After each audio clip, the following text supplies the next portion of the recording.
Greetings, brothers and sisters. This is going to be a lengthy video with a logistical explanation to start with, the playlist and so forth, of the Gratefulness Meditation, Apocalaughs, POTF, Pockets of the Future, YouTube channel, which you're watching. Then I'm going to get into a lengthy explanation of everything that has to do with the Gratefulness Meditation practice, the old Sajmarg meditative practice, and the philosophy and the goals and the way the system works and what you're supposed to do when you meditate. So there's going to be, as complete an explanation as I can give. And so this might be an older video if you're watching sometime in the future. This is July 7th, 2023. But again, it'll have pretty much everything available at this time. I might add other playlists. There might be more videos added later. I don't particularly want to redo this video. So, if there's more playlists and things like that, you'll just, have to figure it out. One thing to know is to watch all the introductory videos to the playlist, because that explains the system, and also, all the introductory videos and all the playlists. And then there's some playlists that just talk about what this system is. It's very complete, and it's, in terms of all the content here, and then the other content that's available online. And I want to talk about all the things that are available here. There are these videos I've put up, these various meditative videos, but it's better to see them or experience them by using the playlist. So this is the original playlist, which I give an explanation of all the things to do with gratefulness meditation to Sajmarg practice, because gratefulness meditation is just a continuation of the Sajmarg meditative practice. And so this is, there's an explanation of the gratefulness individual and group meditation videos. This is the video you should watch first. In all the playlists, you should watch the introduction first before you do any of the videos. The videos aren't meant to be played in order, where you just sit there and play multiple videos over a certain, over the course of the day. You wouldn't do multiple sittings that way. It's meant to just be an organizational tool, and it's not. It's probably a good idea for people to take the video out of the playlist so it doesn't autoplay if you get into a deep state of meditation. But if that happens, it's okay. It's either way. So this is an explanation of the videos, and then there's an individual sitting, meditative sitting without transmission. This is not a sitting with transmission, but if you were going to go and get direct transmission from the Divine Master, you would use this. This is a misspelled video, which I put 3 L's in there and 1 S. I'm going to have to fix that, but that's to be used if you when you're doing your group meditation every Sunday.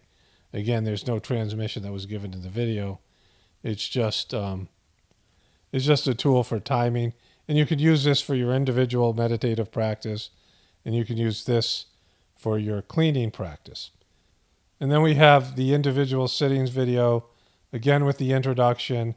This video, all you need to know about our Sunday Gratefulness Meditation, has a number of links in it. There's also links in the bio of the playlist you see here.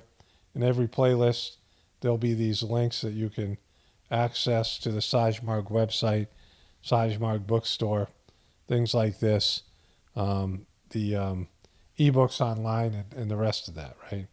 So that you can find the books online and read them, and all these other things.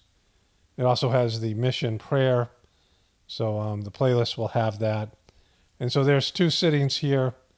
There's an individual sitting, and this is with transmission, and the individual sitting, the absolute technique that's explained in the introduction. And so if you want to take an individual sitting from the channel, again, you wouldn't autoplay these and do them back to back. It's not supposed to be experienced that way. So this is the introductory to the meditative sittings to the start of gratefulness meditation. So again, there's a brief introduction which tells you what this is, and there's the first sitting to be taken on day 1.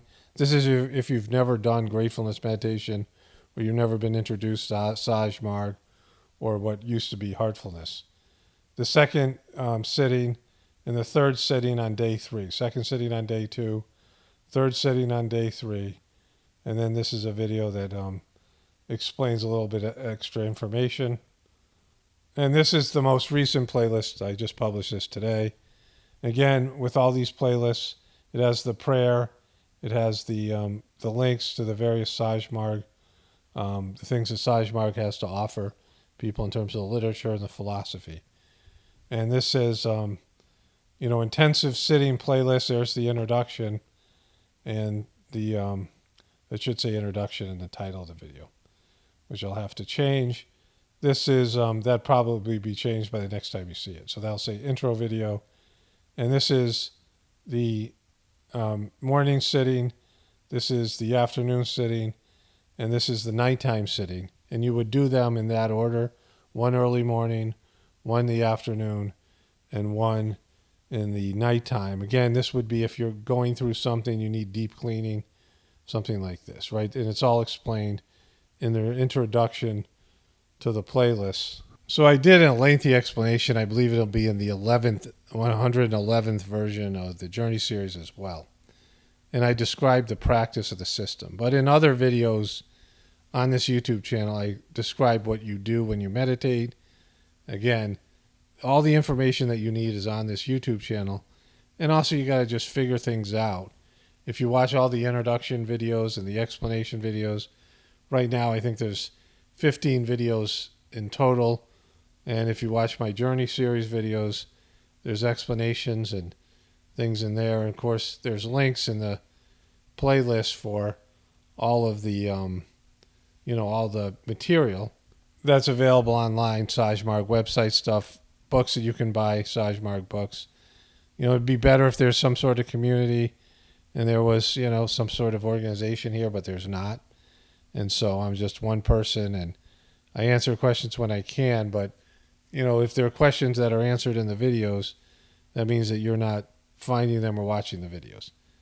And again, the playlists aren't there to be, watched consecutively.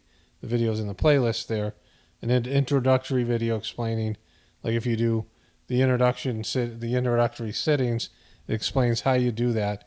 And then you do this first sitting on day 1, day 2, day 3, all these things, right? It's self-explanatory. I feel like I've made it idiot-proof as best I can. But, we'll see. And I feel like it's organized, and if you watch all the videos, you'll get a sense of what to do here.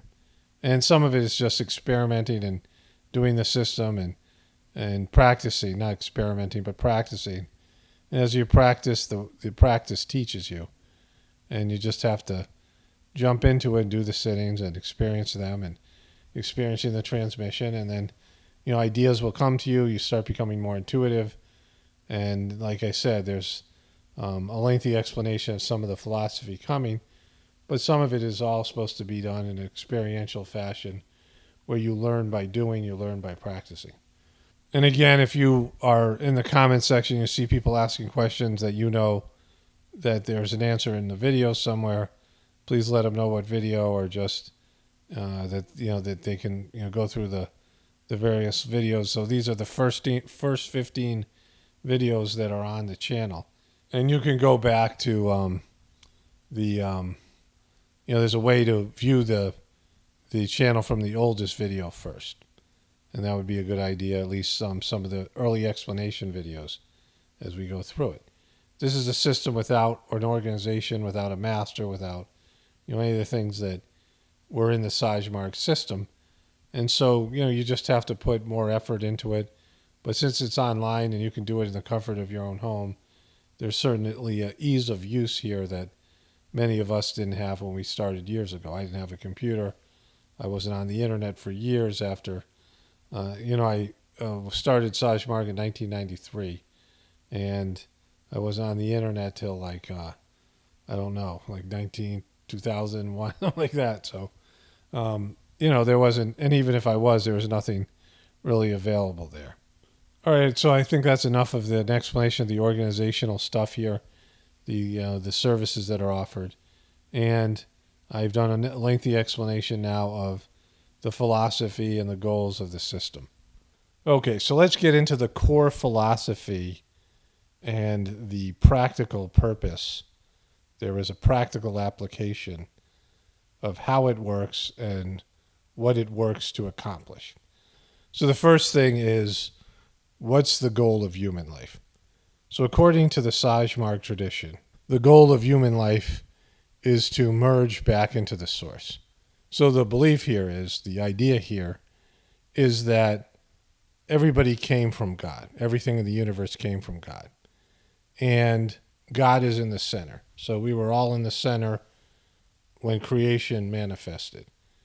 And we were thrust out into the periphery at varying levels, and we're all working our way back to the center. At least that's what we should be doing. That's what our soul's intention is, our soul's purpose.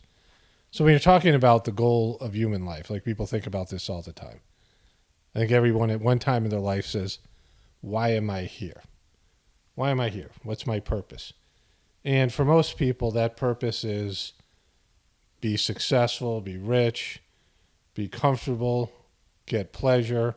Then there's unanswered questions. Who are you going to marry? How many kids are you going to have? What kind of job or career you're going to have? Where you're going to live? And things like how big your house is going to be, what kind of car you have, what kind of TV you have, things like this, right? And we have smaller goals. We have the goals that we want to achieve. Some people are passionate about music or sports, or they have some passion. They're an artist of one way or another, or they have a passion about watching sports, right? You have athletes who play sports, and then you have people who are passionate about their local, football team, soccer team, baseball team, whatever it is, right? And so there's those kind of goals. The goal might be what you're going to get somebody for Christmas, or what you're going to, go where you're going to go for your vacation, things like this, right? You have your life goals, you have your bigger life goals, and you have your goals like, I want to lose weight, I want to lose 20 pounds next month, or I want to go on a cruise, or whatever it might be, right? I think most people get the idea here.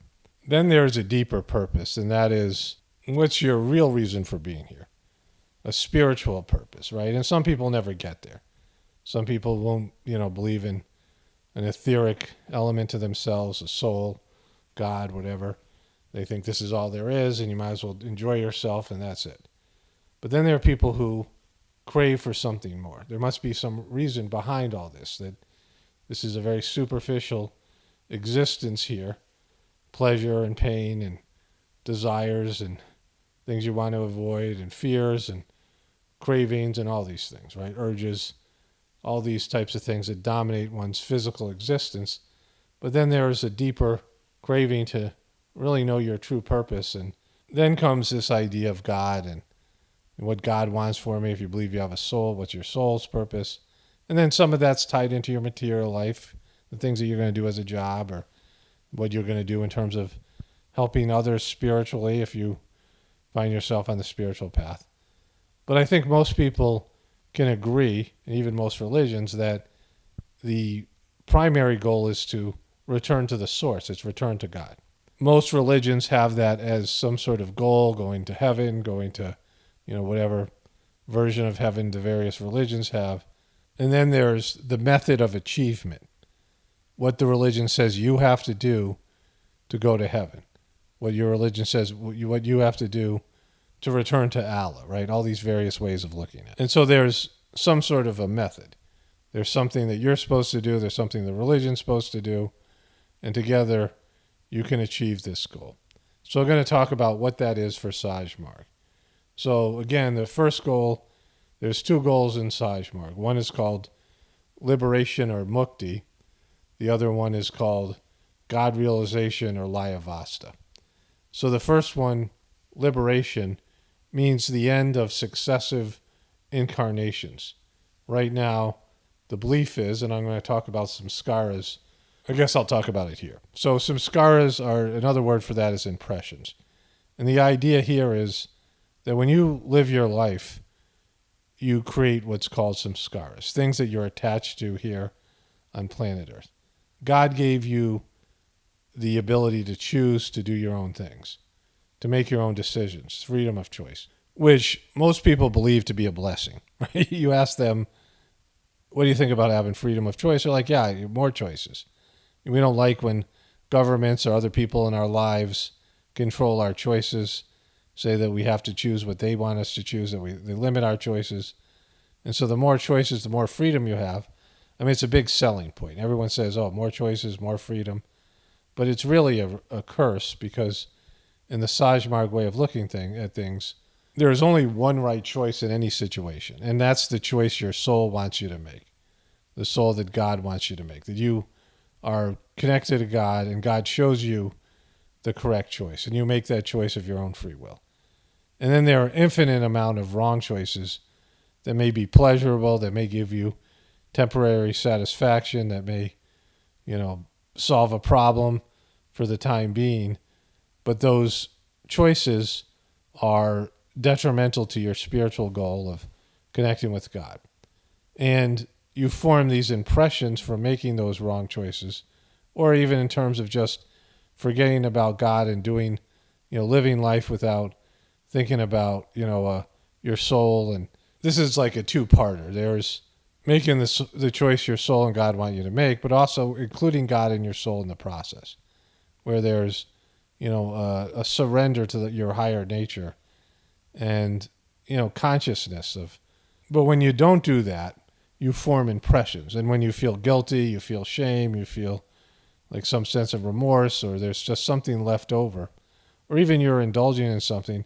Think about how, like, you can hear a very annoying song, and then you lie down to go to sleep, and you close your eyes, and the song's playing in your head, right?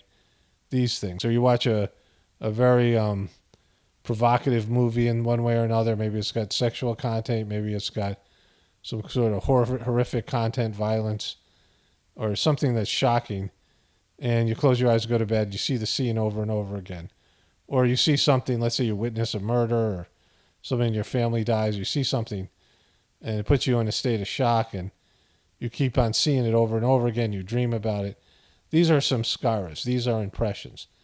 And in the Sajmarg system, the belief is that all of these things are stored in your heart. Your heart is the seat of your divinity, where your soul is, but it's also where you store all your spiritual refuse. And when you leave this world, you take those samskaras with you.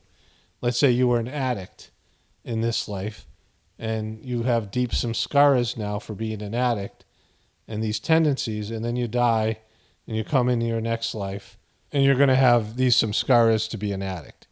And the circumstances in your life, maybe the biological tendencies of your family, a predisposition to addiction, your parents may be addicts, and then the circumstances unfold where you get in contact with alcohol or drugs and you form your addiction. And this samskara flowers inside of you, right? And so a few things I want to say before moving on here. That I'm not telling you what to think. I'm not saying you have to adopt this as your belief system. It's something where you have to test it. Like I tested it, and I started to see these patterns. I'm a dyslexic person, and I have strong pattern recognition. And I started to see these patterns, right? I started to see the samskaras in myself and other people. I looked at life differently. It was like a code I was given, some insight to something that I had maybe seen before, but I didn't really understand it. And so it's up to you to see and test this out and see if you believe in it. The first part about past lives, if you come from a Christian tradition or other religious traditions or whatever it is, you have some resistance to the idea of past lives and future lives.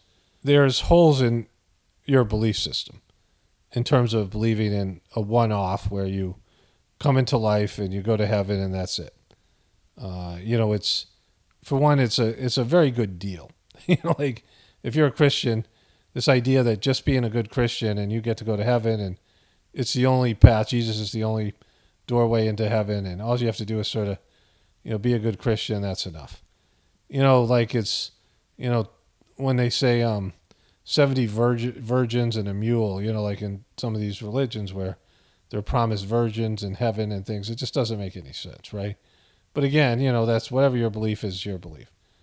But if you believe in a soul, which came from India, ancient India, when the Atman was discovered 200,000 years ago or something like that. Before that, people didn't realize they have a soul. Like animals aren't aware of having some sort of soul entity, right? There was consciousness that was shifted. And the human being, the modern day human being, it was some thousands of years ago in India. And now most religions and spiritual organizations adopt this idea of a soul. And so if you have a soul that is etheric in nature, and it is now encapsulated into a body, then your soul was somewhere else before. Where was your soul for the rest of the time, the billions of years of this universe before you came into this life, right? Was it waiting around? Was it in limbo? Was it in hell? Was it in heaven? Wherever, your belief system is, your soul came from somewhere before this. Was it a previous existence? And when you die, your soul is going to go somewhere else. If you're a Christian, it's going to go to heaven or hell or purgatory, and I'm not really sure about what that means. But either way, that's a future life. So you had a past life before you came into this life. Your soul was somewhere else, and you have a future life somewhere else. Maybe not as a human being, but as a soul. And so, the problem with the Christian belief, there's lots of holes in the theory. The idea that Jesus was the only Son of God when we're all children of God. There's things that just don't hold up when you understand the true nature of soul. A lot of it's very remedial. Every religion, as Babji wrote in his book, Reality at Dawn, has two tools, fear and temptation. Fear of hell and temptation of something better, a promise of something better that only the religion can give you. And that's, they sell you on something like this, right? And so that's, organizationally how this works. But all the people who were born before Jesus and died, they all went to hell. And all the people who never heard of Jesus, lived in some foreign country, all the Aboriginal people, all the Native American people that were here in America before missionaries got here, all the people in China and around the world, Australia, Aboriginals, all over the world who never got access to Jesus, never heard about him, they all died and go to hell, right? I remember my mom, we were in, I believe, Ottawa, Canada. We were in Canada somewhere. And there's all these native peoples. And, my mom remarked at how spiritual they looked. And she said to me, I can't believe that these people are going to hell. I just don't believe that. I don't believe that these people who are, beautiful souls are going to hell. Like she saw something in them.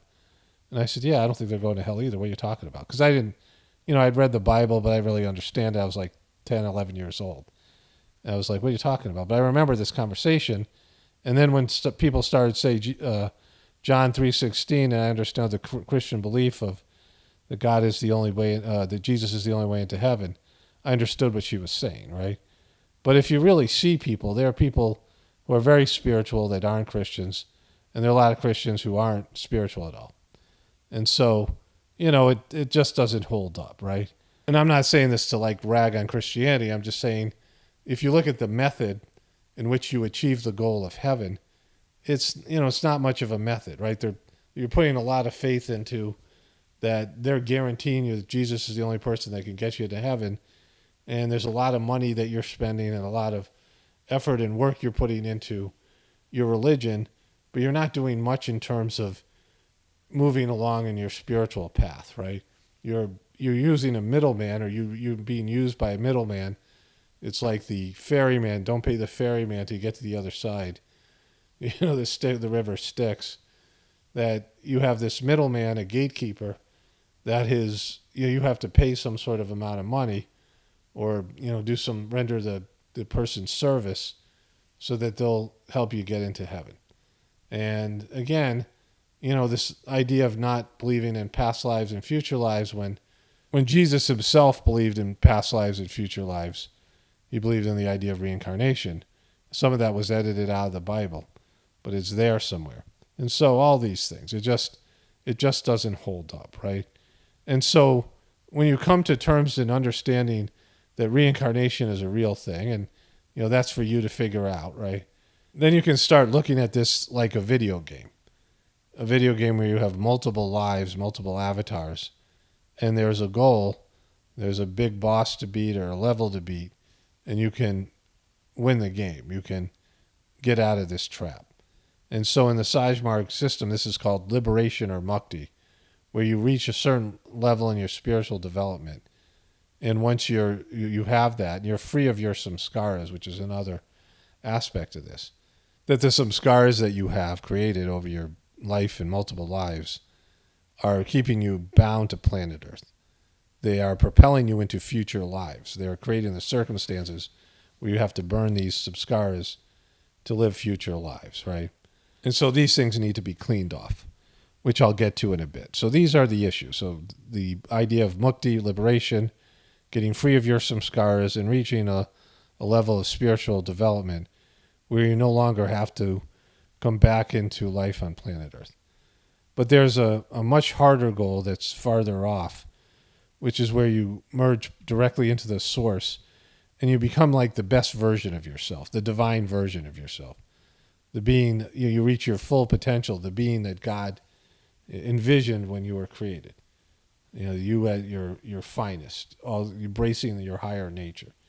And that's merging back into source, which is called God realization or Layavasta.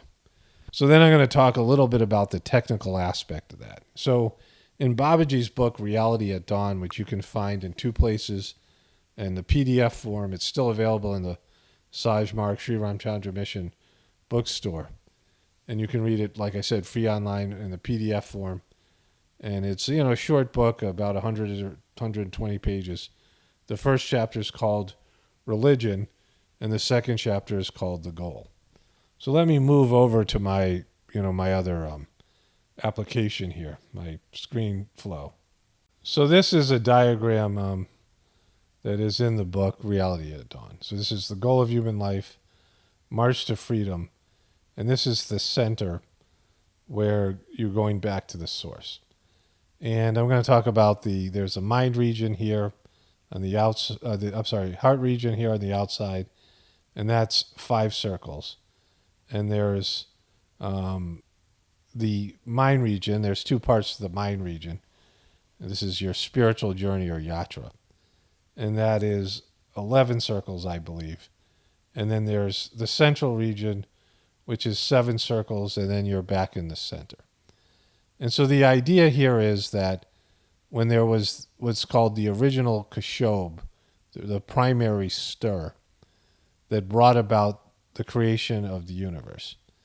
And from that creation, there was a combination of what we consider God and nothingness came together, God being the catalyst, and the universe was created from there. And up until that point, everything was in the center. But as creation manifested, and we can see that the universe is growing even now, it's expanding, that there was an expansion from the center, and everything started to expand from the center, like God exhaled, right? And this exhale takes maybe trillions, quadrillions of years. And so we're now in the exhalation process. And as everything is exhaled out of the center, we all find our placement in creation, right? Okay, so I'm in the editing process, and I forgot something I should add here. And I don't know how long it's going to take, but I'm going to replay that last paragraph to try to keep the flow going here about how we're in the exhalation process. But in terms of creation, because this is a big part of any story, any religious story starts with how was the universe created? What created it and how was it created? And Babaji discovered what he called the kashob, the primary stir, and that there was nothing. There was nothing. There was nothingness. And from that nothingness, there was a mere suggestion or thought of let it be, which is the creation of the universe. And God was the masculine principle, the active principle, and the nothingness, the potential, where the potential of the universe existed, was the female aspect of this, right? Where love is a unified principle. Love is the only singular There's no opposite in love, right? But from that primary stir, this idea of let it be, like let creation happen, and this idea was like the seed that went into the soil that was the nothingness, right? And creation manifested from that. And in terms of the absolute sittings, that there's an absolute sitting now that that passed through me on the Gratefullness channel. This is a technique. The idea here was that there is this primary the mind of the absolute, this primary thought, and that the human mind is a part of that thought. The human mind is almost identical to that thought, that original thought. And that's why we have the ability to manifest and create things the way we do. It's not just human beings, it's any higher developed souls that reach that level. But our thought force is akin to that same original Kashob that was at the start of creation. So we have our individual pursuits, and we create our own individual creations and universe that are from that original pure thought, but that we become more gross, more deviant. And then we have these other universes, these internal universes that we create that are very much alike or aligned with, or like, an abomination of the original thought and the purity that God created. So this is the idea here. Our freedom of choice gives us the ability to manifest things into the world, into creation, but also create our own internal reality. Like a crazy person has a very warped reality. Like we're able to create a universe of our own, of our own delusions, our own imaginations, that is, not aligned with the truth.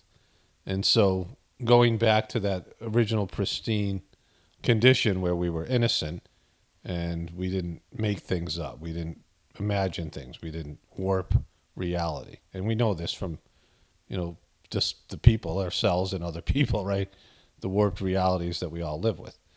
So it's very consistent with my experience personally, and certainly now with the truther stuff. And, it's very interesting. Like the philosophy here, that there was, at the beginning of the universe, there's no like Big Bang. It was a mere suggestion or thought that, went from nothing to something. And then from that thought, all the universe started to be created, right? Let it be, or let it become. And then things started to take its, their place in the periphery, because the universe is expanding and everything comes from the divine source, but you would go to grosser and grosser levels. The farther you got away from the center, the grosser you would be. Grosser material matter, something like rock, something heavy, something more physical. It still has a spiritual essence. It's still created from the source, but it's more dense. Then closer around the center would be etheric beings, souls that don't have a physical form. They're more subtle. They're less gross. They're more in a pure state. These divine beings that are, it's a different form of life that doesn't have our souls is a different form of life. We're manifested in the physical body, but our souls are an etheric life that lives and exists in a much more subtle universe than the material reality, right? It's a totally different. You could be on the earth in a human body, but your soul exists in an etheric realm. And so this is kind of the interesting philosophy behind the creation story that differs from other religions. And so let's go back to that paragraph where I was talking about the periphery and, move on from there. And so we're now in the exhalation process. And as everything is exhaled out of the center, we all find our placement in creation, right? And so there are things outside these concentric circles. But become a spiritual person in human form, you find yourself here on the periphery, and you have to start working your way back to the center. You have to go from the heart region to the mind region to the central region and then back into the source. So that's the first part of what I'm going to talk about here. So the second part of this, and let me just slow down a little bit here. I almost never think about this anymore. Like I thought about it for quite some time when I read the books. I've had some experiences with the yatra process, which I'm going to talk to you about.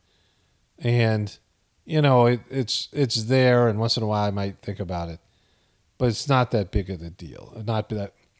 But it's, to me, not that big of a deal in terms of my daily life. Like, it's not something I obsess over. Well, the way I'm going to talk about this, it's going to sound like, when you go and try to become a black belt and you go through these various levels, right? And, you can get competitive about it, and people have in the past. But I'm just informing you of what the belief is here. So Babaji, the second master of the Sajmark system, when he went on his spiritual journey, he went in a very slow, deliberate fashion, documenting everything that he discovered. And he was Patanjali in a past life, but as Patanjali, he didn't understand this. Patanjali was a famous person who was considered the father of yoga, father of Ashtanga yoga, and much of the yoga that's practiced today. But Patanjali didn't understand this. Like, maybe on a limited level, but not like he did in his incarnation as Babaji, which happened when he was born in 1899. So he was born in 1900, and he passed away in 1983.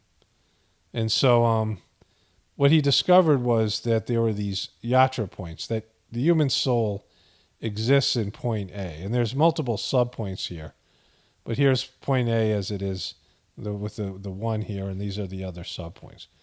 A and B is where there's some scars. Again, this is etheric. This isn't in your human body, but this isn't a part of the acupuncture. This isn't about acupuncture points. And it isn't about the chakras that run up and down your spine. Those are all power points. Some of these points are similar. They're in the same location, but they're not to be utilized as they are in traditional yoga. And so your soul is, for most people, stuck here.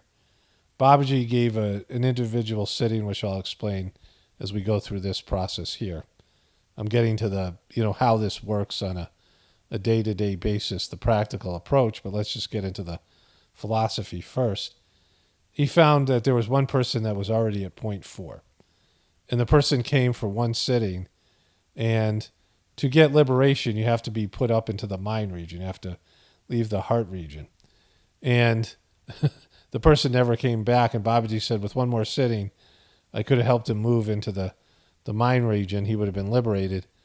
But the person took one sitting from Babaji and never came back. And Babaji was always upset by this. But what Babaji found out was that the soul for most people exists right here at point 1.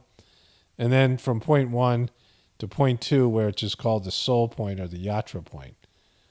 And so as you move along your spiritual journey, it takes 45 years to go from point 1 to point 2, 45 times 45 to go from point 2 to point 3, and then that number times 45 again to point 4, that number times 45 again, is so forth as you go through these points. So it ends up taking, I forget the number, some millions of years. And this is back when there was a time when human beings used to live tens of thousands of years, much longer. And, some would die sooner, whatever it might be, from, unnatural causes or whatever. But people used to live a lot longer, different group of people that was here on planet Earth. And so you can see the difficulty when it takes 45 years to get from here to there by self-effort. And so Babaji developed this system, and it was ordained that human beings had to take a giant leap in their spiritual evolution. And so this was like shortcut.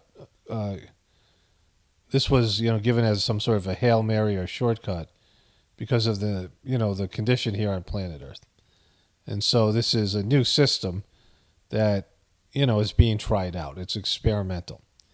And so, through the help of the transmission that's given in the Sajmark system, which I'll get into in a bit, I'll talk about the transmission.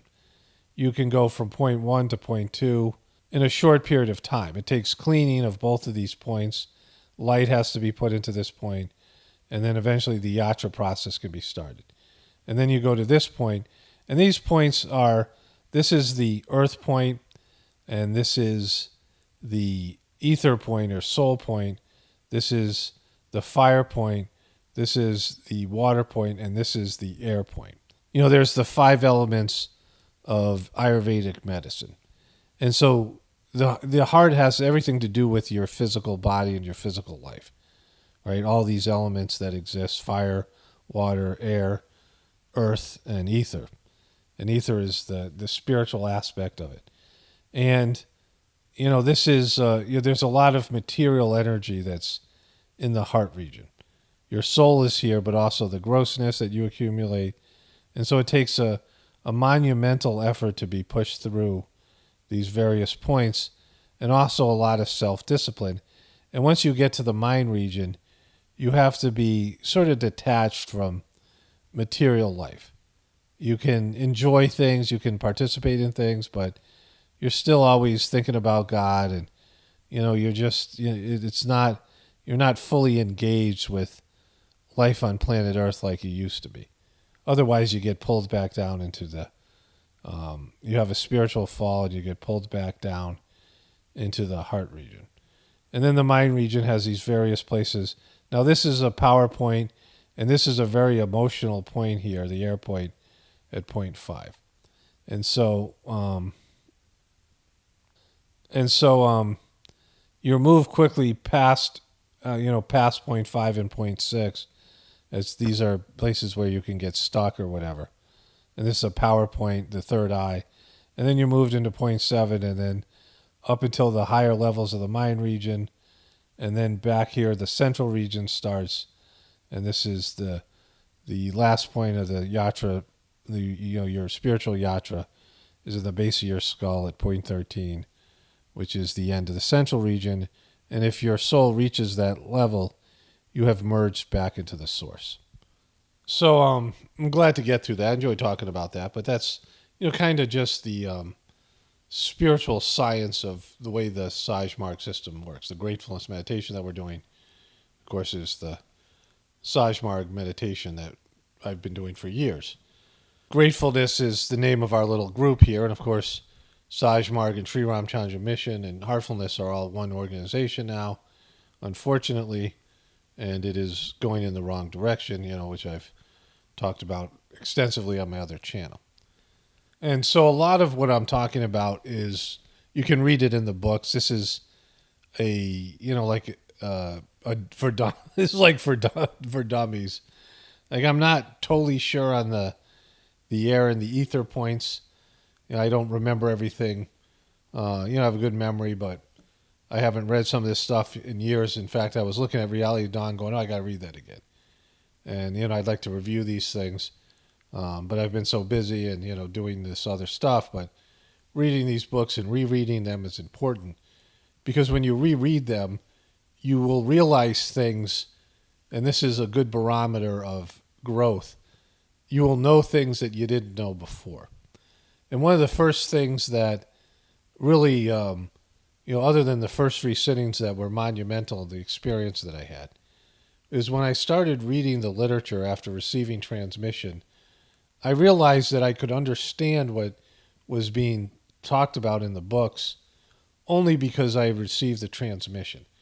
It was like the transmission awoken something in me or put something into me that made me be able to understand these things that I'm talking about here.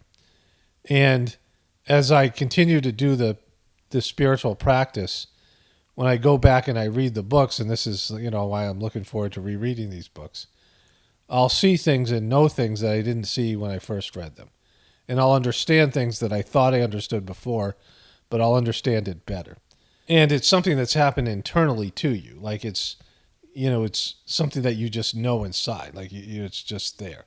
Like when you're in school and someone's explaining trigonometry to you, and you don't know, you do understand it, you don't understand it, and then years later, you're working with somebody and they explain it to you in a different way, and your brain is somehow better, or whatever it is, your consciousness is better, and you go, oh yeah, I get it, right? Like, you just understand it. I took Spanish for years, and they were, my Spanish teacher was saying that there was these different verb tenses, like I think there were 6 of them, And the first one was yo, and I couldn't for the life of me understand what she was talking about. But one was the way that you would say the verb if it was you, the one if you would say if it was you're talking about a female person, the one that you're saying if you're talking about a masculine person. And the teacher kept on trying to explain it to me, and I just didn't get it. And then one day I just, I don't know what triggered me. Maybe I heard somebody talking Spanish, and I went, oh, I understand that now, right? Unfortunately, it was like 20 years after I took Spanish in 8th grade, so it didn't really help me. But I had some sort of epiphany, and I realized things. This has happened to me quite a bit, that I look back at something that happened when I was a kid, and now I think about it as an adult, and obviously we all do this, and we understand it on a different level. And that happens all the time when you do the Sajmark practice, whether it has anything to do with the experience of what it's talked about here in the yatra, the yatra points or the concentric circles or any of these other things. Your consciousness changes and you become aware and understand things on a different level.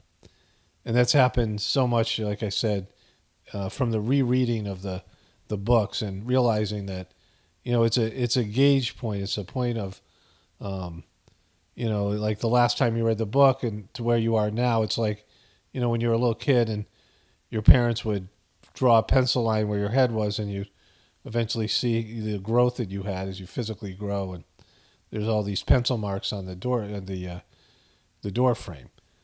The other way is that when you keep a diary, which is recommended, and you go back and you reread some of your entries, early on entries, and you see the progress you made. Like you see the kind of person that you were, the kind of thoughts you were having, the kind of emotions.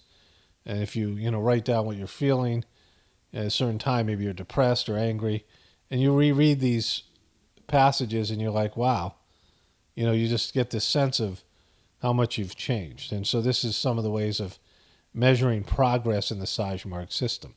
But in terms of how the system works, it's a meditative system where you meditate on the supposition of divine light.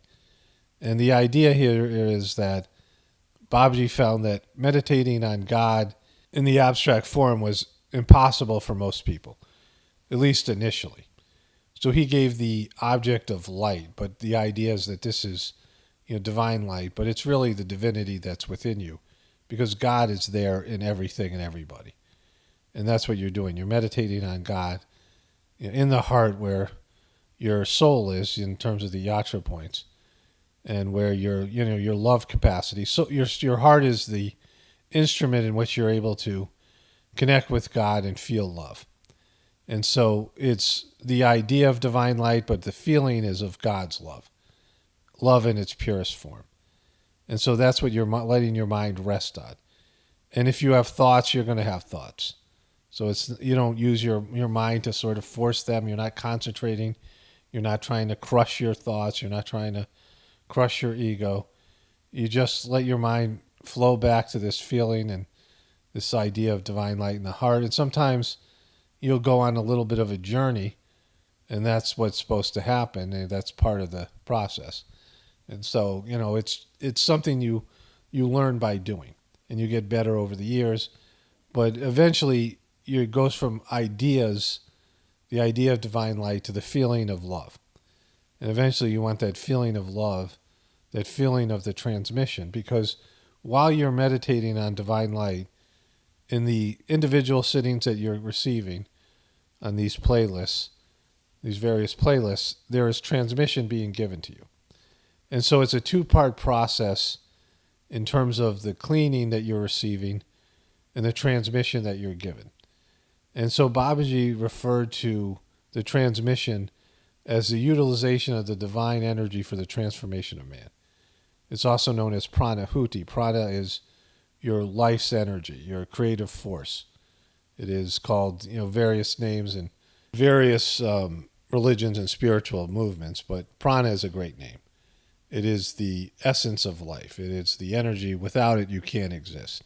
So you're made up of chemistry, various compounds of various things that are on the periodic table, like carbon and these other elements, water, hydrogen, oxygen, all these things, right?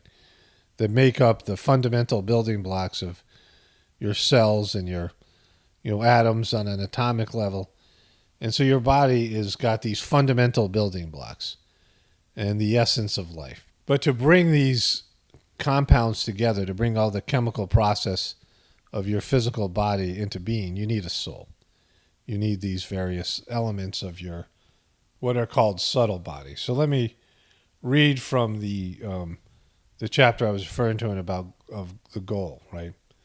And so this is from Babaji's book, Reality at Dawn.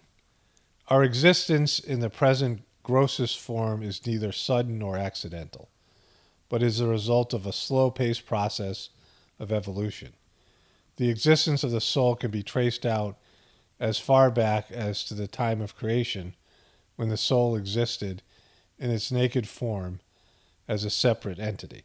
So this idea that you were as pure as you could be, you were pristine, your soul was there with God, but you had your own separate identity. So you were divine, and your soul was divine. It was like God. It was part of God, but it had its own separate identity. From the primary state of existence of the soul in its most subtle form, we marched on to grosser and grosser forms of existence. This may be expressed as coverings around the soul. The earliest coverings were of the finest nature, and with them we existed in our homeland, the realm of God. The additions of more and more coverings of the ego continued, and subsequently Manas psyche, Chit consciousness, and Buddha intellect, and Ankar ego. These are very important here. This is something that's has been known for quite some time in yoga tradition. And Ankar ego, in cruder forms, began to contribute to our grossness. In due course, some skaras, impressions began to form, and we were brought about the resultant effects. Virtue and vice made their appearance. Slowly our existence assumed the densest form. The effects of the samskara, the commencement of feelings of comforts, misery, joys, and sorrows. Our likings for joys, our comforts, and our dislikings for sorrows and miseries have created further complications. We generally find that ourselves surrounded with pain and misery, and we think that deliverance from them is our main goal. This is a very narrow view of the problem. And Babaji talked about most people are just trying to relieve themselves of their miseries. And the idea is that if you can experience pleasure, it will be the antidote to pain. Right? Most people believe this. That if you feel miserable, you want to have something pleasurable to make you feel good. Like if you feel pain, well, people take drugs, opioids or whatever else, right? Some sort of pleasurable experience to nullify the painful experience that you have. And our culture has said that you need not feel pain. And so there's pain management, and that's, breeds addiction and, avoiding the pain that we naturally are feeling in the course of our existence, that we're going to have some sufferings and miseries, and we want to avoid that as much as possible. Physical pain and emotional pain. And people are avoiding that, and that becomes their primary purpose or goal. The avoidance of pain and the pursuit of pleasure. So I could read the whole chapter of book here, but I wanted to get to the subtle bodies, right? Going back to these, the ideas of these various subtle bodies, and I kind of know this stuff, like I'm not an expert. But you have a psyche, you have consciousness, you have an intellect, and you have an ego. And Babaji talked about the manas, or mind, that's created quite a bit. And these are your subtle bodies, and your mind is there's a etheric element of your mind. Like you have your brain, which most people think their mind is their brain. But there's more to it than that, right? When you die, your brain is utterly useless. And you can't run energy through your brain and have it work on somebody else. Like, I don't know if there could someday be a brain transplant, but your brain is manifested, as is your body, from your subtle bodies. So your energetic bodies, there's the causal body, which is your soul, and there's these other elements to it, your mind, your manas, these other things I talked about, the chit consciousness, all these things. And there's these layers of energetic, energetic creative elements that create your body, and they're manifested within the elements, the 5 elemental points in your heart region, right? Earth and soul point, ether and fire and water and air. But underneath all of that, the chemistry in your body and these subtle bodies in your soul, there exists love, which is the most subtle energy in the universe. And nothing can exist without love. I've talked about this before. You can go, so many days without food, 20, 30 days, whatever, 40 days, whatever people can go. You can go about 3 days without water. You can go about 10 minutes without air. And you can't exist a moment without God's love. God's love is in you. It may be dimmed, but if all of God's love was removed, your soul would cease to exist in your body, and your body would die. And then all the elements in your body, now you have a dead body, but it still has, compounds and all these things. All of that is, there's some love energy in all of that that's not connected to your soul, right? In the plants and there's love energy that's all around you. It's inside the plants, it's inside the dirt, it's inside your home, it's inside everything. The grosser something is, the farther away the love energy is, and the less love energy that's there, right? Love in its purest form is subtle. And so Babaji reasoned that becoming more and more subtle would bring you closer to God. And so there was the cleaning process, and there was the transmission that was going to help you. Receiving this divine energy that you receive in these sittings is what helps you realize your true nature and creates a craving to become more subtle so you can feel and experience God on deeper levels. So that's how this practical approach works. That while you're meditating on divine light in the heart, you're getting transmitted to, so you're experiencing God's loving energy. It's refilling your tank of love. Everyone has a tank of love, like a bank of love inside of you. It's replenishing your love bank. So when you think about things in the world that feed your soul, walking on the beach, walking in nature, there's the 5 love languages of, I forget what they are, like physical affection, praise, gifts, quality time, affirmation. I think I already said that. I'm missing one of them. And that's how people say they get their love bank filled. But when people get their love bank filled by materiality, by success, I've talked about this so much with these famous celebrities who are empty inside.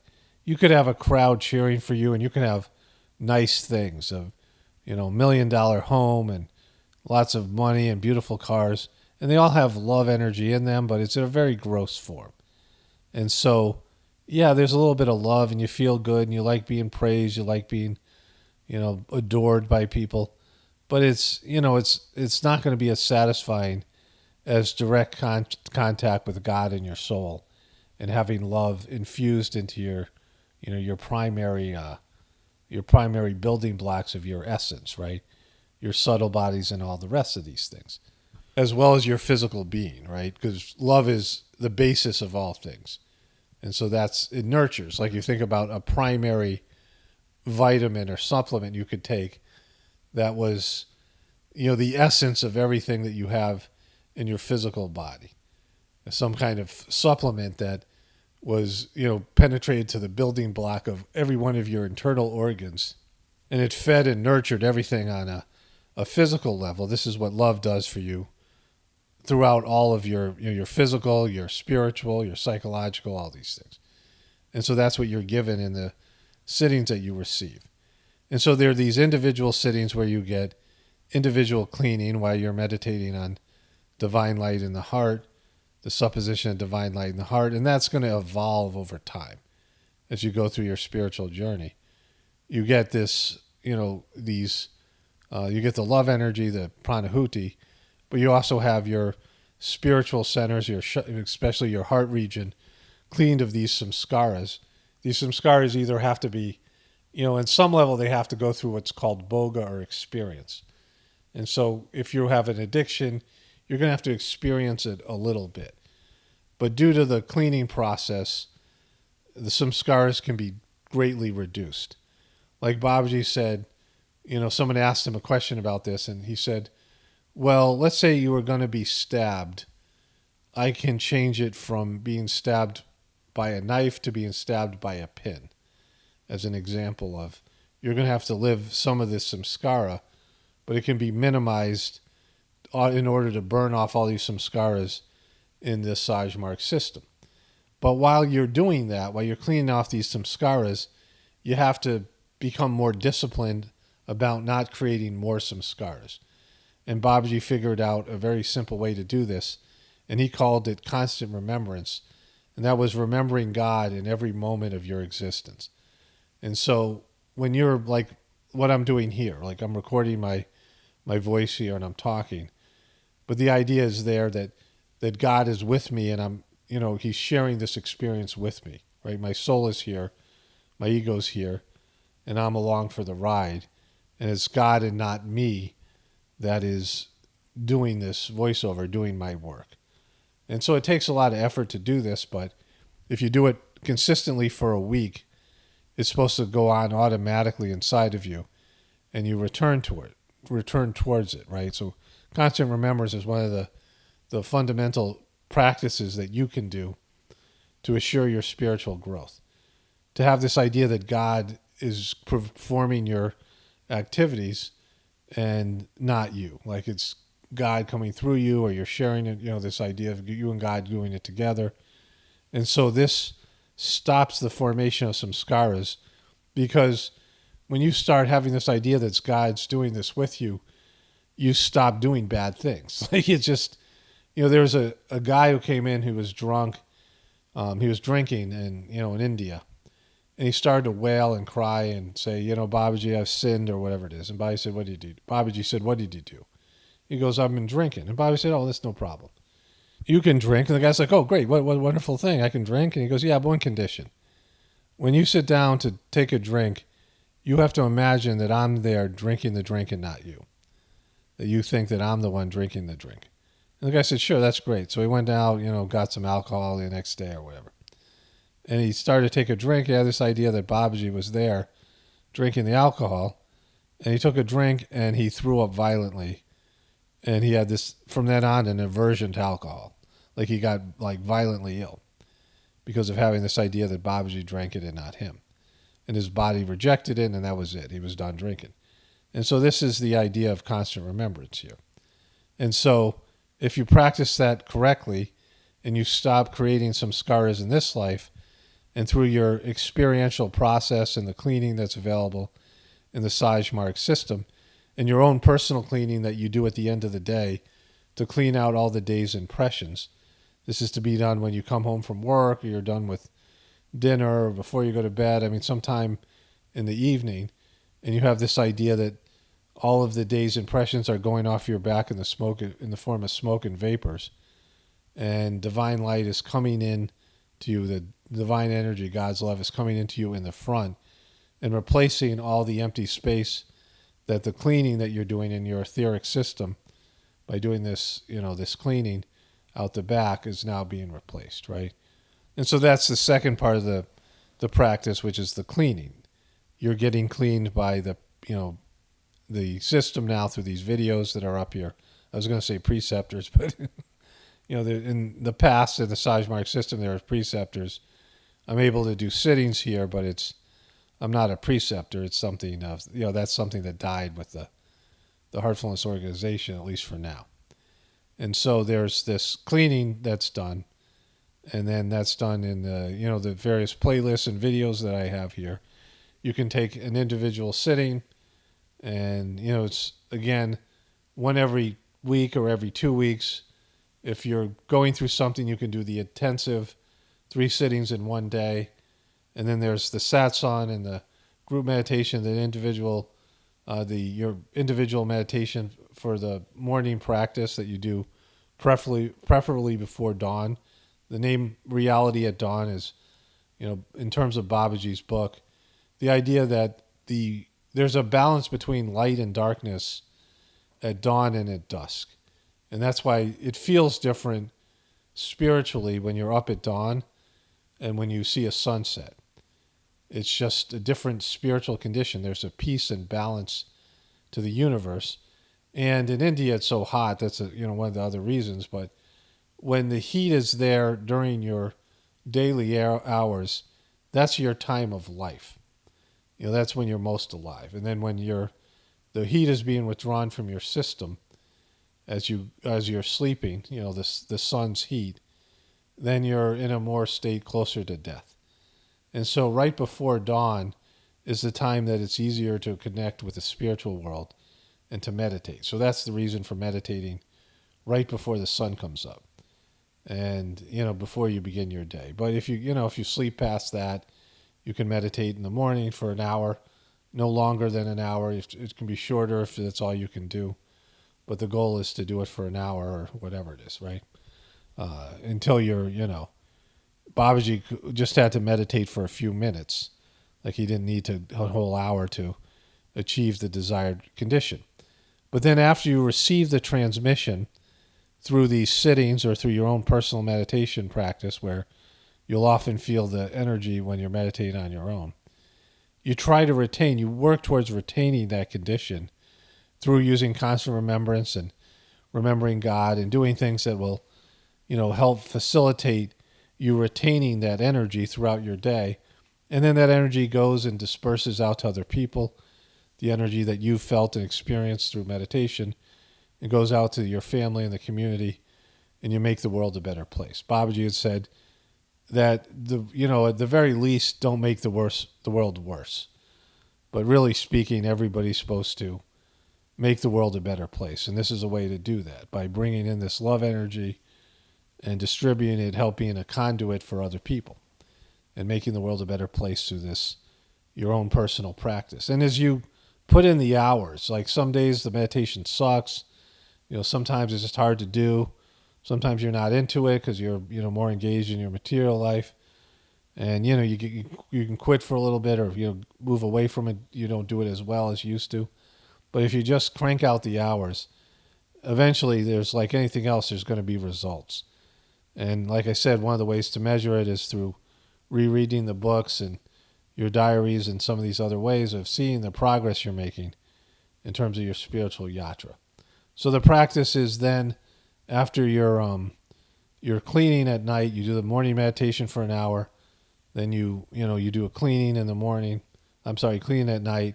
And then there's a 9 p.m. prayer where you say, you have the prayer, all my brothers and sisters are being filled with love and devotion, and real faith is growing stronger in them. You have this idea for about 15 minutes. It changes into energy, especially at the end, the last 3 or 4 minutes. And it's, just praying that all the people of the world come to spirituality. 9 p.m., wherever you are. If you don't do it every night, fine, but get it done when you can. And then you say the mission prayer, O Master, thou art the real goal of human life. We are all yet but slaves of wishes, putting bar to our advancement. Thou art the only God in power to bring us up to that stage. You say that prayer before going to bed. You also say that prayer before you meditate. I've discussed that. You'll see that in all these videos and the introduction to these videos. And the mission prayer will be in the beginning of every playlist. You can take a screenshot of it and just, when you're doing your personal practice, and say it until you remember it. And so, the services that are available on this YouTube channel, there's these playlists, the original meditation playlist, in which, there's a meditation for a half hour and a meditation for an hour. And there's an explanation of the process that you're going through. Again, it's always the same. You're meditating on the supposition of divine light in your heart, feeling of God's love in your heart. That's what your job is. And then cleaning when you do your cleaning, but every other time, or prayer when you're doing prayer. And so you say the prayer at night before going to bed, and this idea that you're connecting to God and God's working on you during your sleeping hours. So it's a 24-hour process, thinking about God and changing the way you live your life, being grateful towards God, having the feeling of gratitude is very helpful, and just chugging along, doing the practice, and See if there are results. Do you feel the transmission? Do you feel lighter? Do you feel less stressed? Are you sleeping better?